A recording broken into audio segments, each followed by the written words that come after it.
Now, as we come together, normally in this point we've been doing an offering. Mike was supposed to hold that for a second for me. That's okay, he's going to hold that for a second. Because I need to explain this to you. I did this last week with the earlier group. During the week off, I was doing some reading and came across a very interesting concept, which I'd like to share, and I'm hoping you'll be convinced to think this way. We talk about giving an offering. Oh, we give that 10%, that tithe that God wants. In Exodus 25, and verse 2 is exactly where it is, the tabernacle was being built.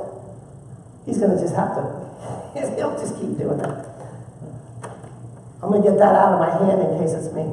The tabernacle was being built, and in Exodus 25:2, God says to Moses, go to the people and take my portion for the building of the tabernacle.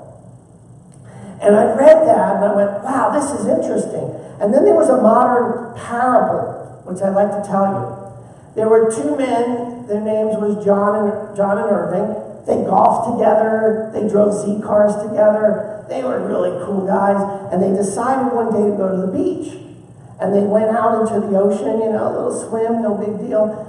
But a riptide caught John and pulled him out. And pulled him under the water. So Irving started yelling for him, right? He's getting a little panicky. Because poor John, he starts to see him bob and he's drowning. Because he can't get out of the riptide. And he says to him, give me your hand. John, give me your hand. And he never gives him his hand.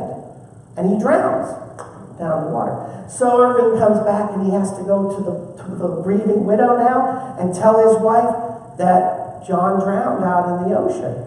And he told her the story that he yelled, give me your hand, give me your hand. And the widow got extraordinarily angry and yelled at him and said, you fool! John never gave anything to anyone. You should have said, take my hand. Oh. So when we come together, we have to remember that everything is God's, isn't it? It all belongs to the Lord. And what the Lord wants to do is comes every week to see us and say, let me take my portion. To think about, instead of you giving, you're letting God take that which is his. So let's come together and allow God to take God's portion.